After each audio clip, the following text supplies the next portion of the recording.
नमस्कार, स्वागत है आपका बुलेटिन के special segment CM highlights today में। मैं हूं आपके साथ पल्लवी परिहार। देखिए हमारे साथ कि कैसे मुख्यमंत्री डॉक्टर मोहन यादव की पहले मध्य प्रदेश को बदल रही हैं। Mohan moves MP improves.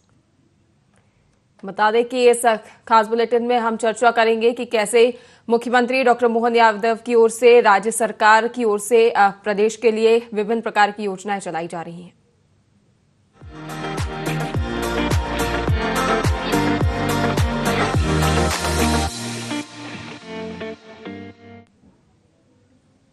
चलिए रुक करेंगे अगली खबर की ओर, जहां मध्य प्रदेश के मुख्यमंत्री डॉक्टर मोहन यादव मंदसौर जिले के दौरे पर पहुंचे। वे मल्हारगढ़ में आयोजित जनसभा और सोयाबीन भावांतर भुगतान कार्यक्रम में शामिल हुए। कार्यक्रम में बड़ी संख्या में किसान और आमजन मौजूद रहे। मुख्यमंत्री ने मंच से किसानों को संबोधित किया और सरकार की योजनाओं की जानकारी दी। मुख्यमंत्री ने सोयाबीन भावांतर भुगतान योजना के तहत प्रदेश के 1,17,000 किसानों को चौथी किस्त की राशि जारी की। इस दौरान लगभग 200 करोड़ रुपए सीधे किसानों के बैंक खातों में ट्रांसफर किए गए। यह राशि उन किसानों को दी गई जिन्होंने योजना अवधि के दौरान सोयाबीन का विक्रय किया था। भावांतर योजना के तहत किसानों को उनकी उपज का उचित मूल्य दिलाने का प्रयास किया जा रहा है। इस योजना से बाजार में कीमत कम होने पर भी किसानों को नुकसान नहीं उठाना पड़ता। सरकार की ओर से दी गई इस राशि से किसानों को आर्थिक राहत मिलती है। प्रदेश सरकार अब तक 7,10,000 किसानों को कुल 1,492 करोड़ रुपए की भावांतर राशि दे चुकी है। मुख्यमंत्री डॉक्टर मोहन यादव ने कहा कि सरकार किसानों की आय बढ़ाने और उन्हें आर्थिक रूप से मजबूत बनाने के लिए लगातार प्रयास कर रही है। भावांतर योजना किसानों के लिए एक मजबूत सहारा बनकर सामने आई है।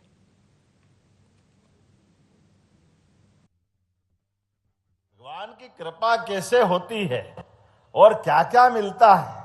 अगर कोई सच में प्रकृति में देश भर में ढूंढने को मिले तो एक ही जिला है, मंदसौर जिला, जहां पर अपने लिए भगवान ने विशेष आशीर्वाद यहां के निवासियों को दिया है। सच में धरती धन्य हो गई।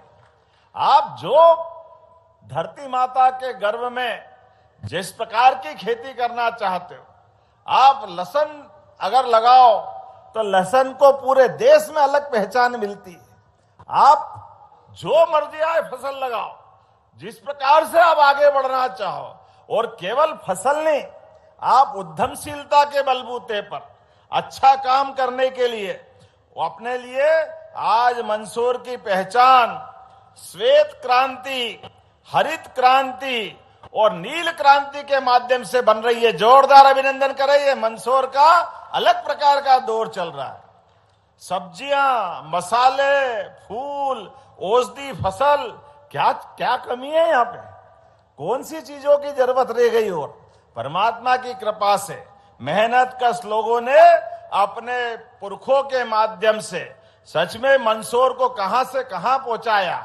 ऐसे समय में जब किसानों की आय बढ़ाने के लिए हमारी सरकार आगे बढ़ रही है, तो कांग्रेस के लोगों से पूछना चाहते हैं, यही मंदसौर, यही मध्य प्रदेश था, यही देश था, लेकिन पहले किसानों को कभी सम्मान निधि नहीं मिली। अगर सम्मान निधि मिली, यशस्वी प्रधानमंत्री नरेंद्र मोदी जी के माध्यम से मिली। जोरदार अभिनंदन माननीय नरेंद्र मोदी जी का। मंदसौर में मुख्यमंत्री डॉक्टर मोहन यादव ने भगवान पशुपतिनाथ लोक का लोकार्पण किया। शिवना नदी के तट पर अष्टमुखी भगवान पशुपतिनाथ मंदिर परिसर में निर्मित यह भव्य पशुपतिनाथ लोक 25 करोड़ रुपए की लागत से तैयार किया गया है। लोक में महाकाल लोक की तर्ज पर शिव परिवार की प्रतिमाएं, विशाल डमरू, भव्य कॉरिडोर, गार्डन और सरोवर श्रद्धालुओं को आकर्षित करेंगे। 15 बीघा क्षेत्र में फैले इस लोक का निर्माण राजस्थान के लाल पत्थरों से पारंपरिक नक्काशी कला के साथ किया गया है। यहाँ अयोध्या शैली का भव्य प्रवेश द्वार, 4 प्रवेश निकास मार्ग, शिवलीलाओं पर आधारित विशाल म्यूलर वॉल, विशेष लाइटिंग और भगवान पशुपतिनाथ के इतिहास को दर्शाती पेंटिंग्स बनाई गई हैं। लोक का प्रमुख आकर्षण 22 फीट ऊंचा त्रिनेत्र और उनके साथ मध्य स्थापित रुद्राक्ष है। 2 साल 4 महीने में मध्य प्रदेश, राजस्थान और गुजरात के 100 से अधिक मजदूरों की मेहनत से इस लोक को आकार दिया गया है। श्रद्धालुओं की सुविधा के लिए प्रतीक्षालय, प्राथमिक चिकित्सा कक्ष, पार्किंग, भोजनशाला, अतिथि गृह, अनाउंसमेंट सिस्टम और सीसीटीवी से लैस कंट्रोल रूम की व्यवस्था की गई है। में कई सारी यात्रियों को भी और पूजा और सारी व्यवस्था के लिए सौगातें दी गई है। लगभग 25 करोड़ की लागत से पहले चरण के लोकार्पण की बधाई। अगला चरण भी हम पूरी अच्छे से जो प्लान बनाएगा उस पर काम करेंगे। मध्य प्रदेश सरकार धार्मिक पर्यटन को लेकर के गंभीर है। मैं अपनी ओर से मंदसौर वासियों को बाबा पशुपतिनाथ के लोकार्पण की बधाई देता हूं। लोकार्पण महाशिवना के किनारे यहाँ माननीय उप मुख्यमंत्री जगदीश देवड़ा जी, हमारे सांसद सुधीर गुप्ता जी, माननीय सांसद बंसीलाल गुर्जर जी, हमारे वरिष्ठ नेता पूर्व विधायक यशपाल सिंह जी और इस अवसर पर सभी हमारे माननीय विधायक, सांसद, सब मित्रों के साथ भगवान के चरणों में प्रणाम करते हुए पूजा अभिषेक के साथ प्रथम चरण का लोकार्पण संपन्न हुआ। ये आस्था, धर्म, विश्वास का अद्भुत स्थान है।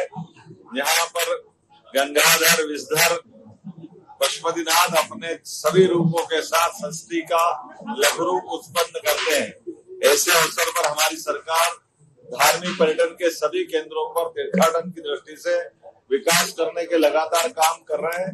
एक चरण संपन्न हुआ, अगले चरण का फिर संकल्प कर रहे हैं। भगवान करेगा और सुविधा मिलेगी। बाबा महाकाल के महालोक के बाद जिस प्रकार से हमारे अपने संकल्पों के बलबूते पर मध्य प्रदेश सरकार लगातार विकास के बाद एक पैमाने में बढ़ रही है।